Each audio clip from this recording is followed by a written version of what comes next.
Bonjour. Je viens de passer une petite pause à remettre beaucoup de choses en question. Puis, bon, il y a des choses que j'ai pas le choix. À un moment donné, il va falloir. On est amené hein, à se positionner. On est pris par de force par l'oreille, puis on est amené à se positionner. Puis ça, il faut l'assumer. Surtout quand on n'a pas le choix, il faut au moins assumer la position qu'on nous force à prendre. En ce moment, vous pouvez le voir, il y a des institutions humaines, temporelles, séculières, qui lavent leur linge sale en public. C'est carrément ça qui se passe. Donc, bon, vous avez des agents qu'on pourrait appeler des agents de la franc-maçonnerie qui s'attaquent publiquement à des fondamentalistes catholiques. Puis, tu as des fondamentalistes catholiques qui attaquent des francs-maçons. Au fond, il s'agit de deux institutions temporelles, séculières, qui se battent depuis des siècles pour avoir de l'autorité, de l'influence au niveau de la société. Une qui a la prétention d'une autorité morale révélée, l'autre qui a la prétention de vouloir faire évoluer la société par une supériorité, entre autres, philosophique. Ces deux choses-là se font face, c'est horizontal. Et puis, ça se ressemble énormément. Ça ne cesse de se singer. Donc, ça s'appelle frères et sœurs de part et d'autre, et ainsi de suite. Il y a des déguisements de part et d'autre aussi. On est dans la forme, une guerre de la forme, parce que c'est temporel, c'est séculier. J'ai été amené, malgré moi, dans cette guerre-là. Puis, je l'ai regardé. J'ai pris le temps de prendre une pause pour essayer objectivement de le regarder, puis je me suis même remis en question là-dedans pour finalement me rendre compte que j'étais en train de me faire avoir, puis que j'étais amené malgré moi dans une guerre qui ne me concerne pas. Qui ne me concerne alors là pas du tout. Le déclencheur de tout ça, c'est l'affaire que on m'a associé au niveau de l'image, quelque chose que j'ai fait à la magie du chaos. Alors que même si je donne pas de conseils, je dis jamais aux gens quoi faire, j'ai tout le temps été clair au niveau de mes opinions, j'ai toujours désapprouvé toute pratique rituelle liée à une pensée magique. Et c'est quelque chose duquel je n'ai jamais dérogé. Donc, par rapport à ça, d'associer quelque chose que j'ai fait à la magie du chaos, avec le recul, en le regardant bien, moi je considère que c'est de l'ordre, c'est même pas de la médisance, c'est de la calomnie. La médisance, c'est dire la vérité pour nuire à un adversaire ou quelqu'un qu'on considère comme tel. Mais la calomnie, c'est carrément de l'ordre du mensonge. D'associer quelque chose que j'ai fait à la magie du chaos, c'est de l'ordre du mensonge. C'est carrément du mensonge, d'accord? Je l'ai regardé de toutes les façons possibles, puis je reviens à cette conclusion-là. Puis c'est quoi le père du mensonge? Le même principe qui divise, qui fait de la division. Donc, ces deux institutions-là se ressemblent beaucoup et j'ai l'intention de les laisser se battre entre elles, considérant que je ne suis pas concerné. Mais alors là, pas du tout. L'affaire par rapport à la magie du chaos, la magie du chaos a été développée par un des disciples d'Aleister Crowley. Ça fait partie des mentalités néo-païennes, du néo-paganisme anglais, des pratiques magiques anglaises, qui m'écœurent. Ce sont des choses dont j'ai toujours eu horreur. Totalement horreur. C'est peut-être pour ça que ça m'a tellement choqué. Ça m'a tellement choqué. La magie du chaos, bon, après Aleister Crowley, les développements que ça a eu, ça finit par faire partie du mysticisme punk. Ça fait partie du mysticisme punk. Il y en a qui vont être surpris que, bon, un mouvement comme les punks anglais ait un mysticisme, mais ne soyez pas surpris. Il y a tout le temps un mysticisme par rapport à des sous-cultures comme ça. Si vous regardez le mode de vie de ces gens-là, vous vous rendez compte qu'au fond, ça ressemble un petit peu aux cyniques de l'Antiquité, qui rejetaient la société, qui vivaient en marge. Donc les punks, quelque part, sont des ascètes, d'une forme d'ascétisme. Donc, puis c'est lié à la magie du chaos, entre autres, au niveau de leur pensée. Si on peut appeler ça de la pensée. Puis, bon, moi, j'ai rien à voir là-dedans, mais absolument pas du tout. Par après, je me suis dit, je vais faire une petite recherche pour voir s'il n'y aurait pas des gens liés au supramental qui font la promotion de la magie du chaos, parce que c'est étrange, là, qu'on associe ça à ça. Finalement, j'ai trouvé une seule chaîne, un gars qui parle un petit peu de supramental, dont le logo de la chaîne, c'est le symbole carrément de la magie du chaos. Donc, je l'ai écouté. En plus, il parle de moi. Il dit que j'ai tout l'air d'être un maître, ce que je ne suis pas. Une des premières choses que j'ai dit publiquement, je n'ai jamais eu la prétention d'être un maître, mais une des premières choses que j'ai dit publiquement, c'est qu'il n'y en a pas de maître. Au niveau du réel, il ne peut pas y avoir de maître. À un moment donné, il faut se resituer au niveau de la condition humaine. L'humain doit rester à sa place. Puis, il n'y en a pas de maître en dehors de sa sphère de réalité humaine. Donc, le réel, il ne peut pas avoir de maîtrise de ça, ni avoir de maître. En tout cas, je le regardais, puis je le regardais piétiner. Quelqu'un qui n'a pas l'air d'avoir... Il y a quelque chose au niveau du système nerveux qui semble être différent de ce qu'on pourrait appeler, entre guillemets, la norme. On a affaire à quelqu'un qui ne tient pas en place, qui piétine sur place, qui sautille, qui porte des couvre-chefs à l'intérieur, là, des tucs puis des casquettes,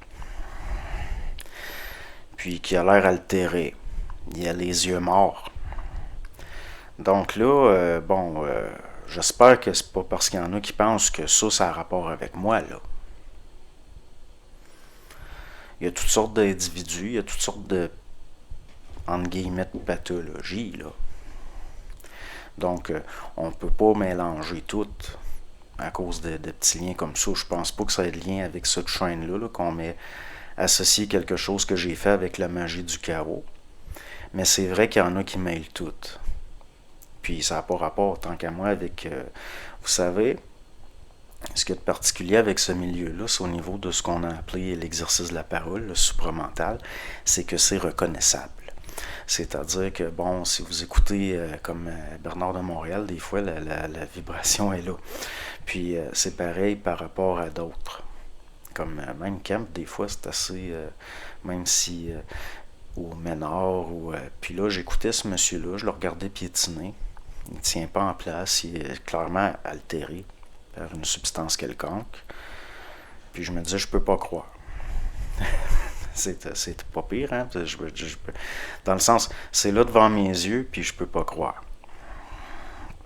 Pourtant, c'était prévisible. C'est certain qu'il y a des choses comme ça, mais qu'on ne m'associe pas à ça.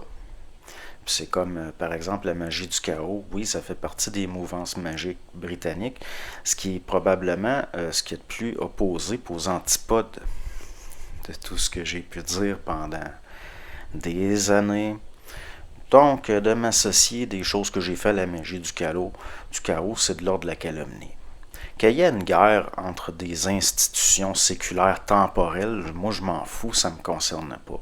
Mais il reste que ça m'a quand même troublé un petit peu au point où il a fallu que je remette certaines choses en question puis que je le regarde comme il faut. Là, bon, le but, ça serait sauver des âmes.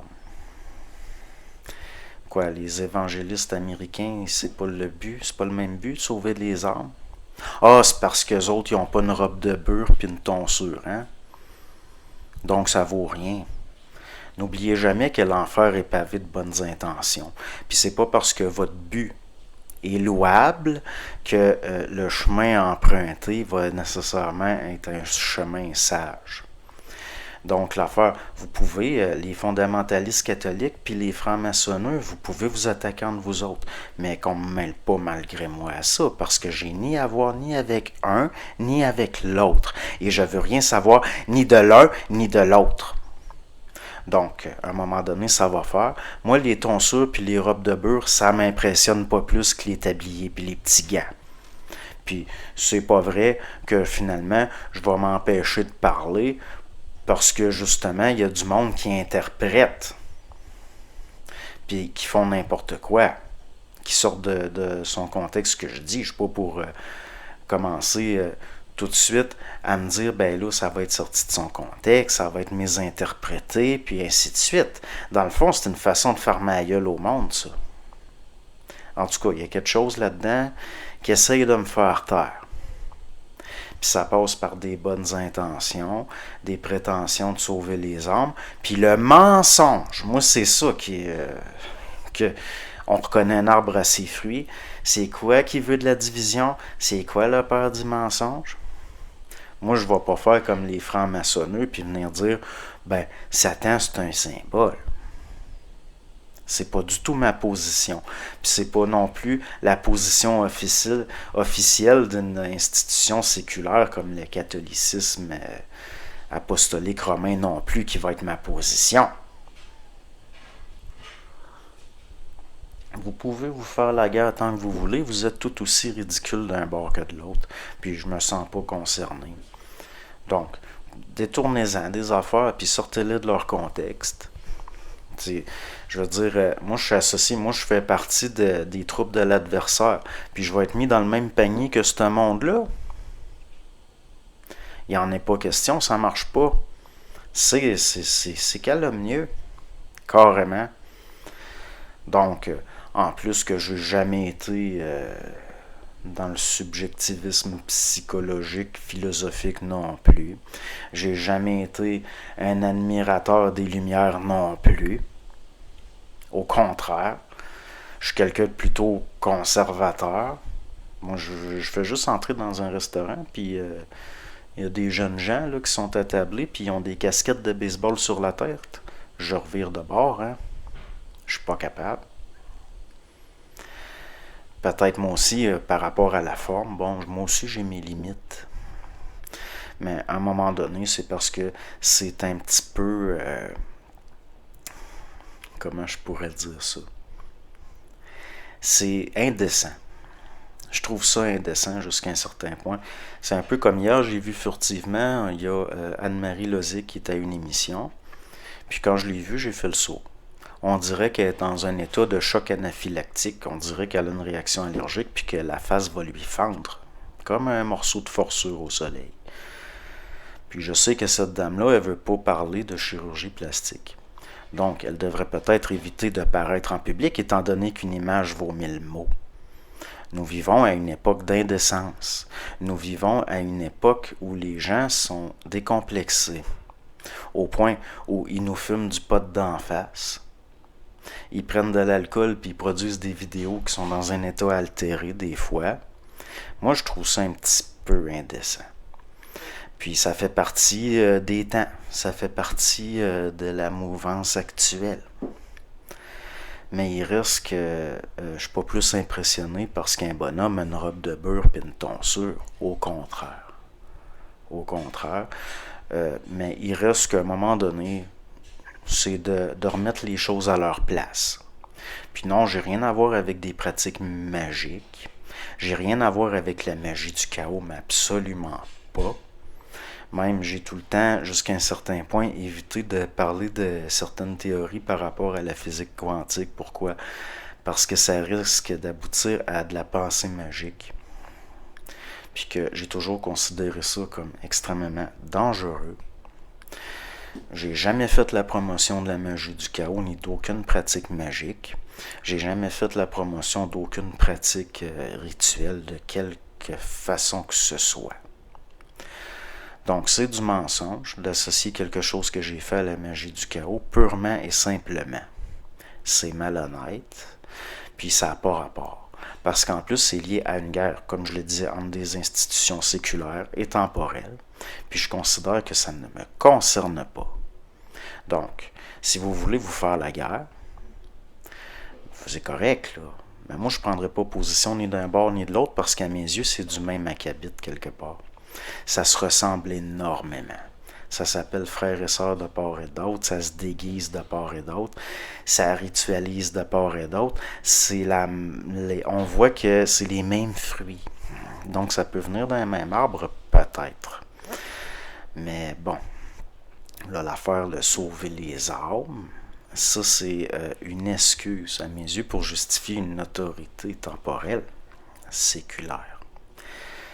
C'est un petit peu comme quand vous voulez vendre un médicament, ben vous vous faites peur avec une maladie. Donc c'est la même chose, là. C'est un petit peu, moi à mes yeux, je considère que c'est un petit peu le même processus, un petit peu marketing, de vendre sous pression une doctrine en servant des angoisses, de l'anxiété du monde, de part et d'autre. C'est exactement pareil. La même affaire. C'est juste au niveau de la forme puis des positions philosophiques que ça change. C'est tout. C'est les mêmes comportements. Puis là, moi, je ne vais pas accepter qu'on me mette dans le même panier que des fondamentalistes catholiques. De la même façon que j'accepterai pas d'être mis dans le même panier que du monde qui sont dans le développement personnel puis qui sont dans des affaires de société secrète. Il n'y en est pas question. Parce que d'un côté comme de l'autre, c'est pas vrai. Puis ça n'a rien à voir avec ce que je dis. Donc, si vous êtes pour dénoncer des affaires, faites-le comme il faut. Bon, fait que c'est ce que j'avais à dire. Bonne journée.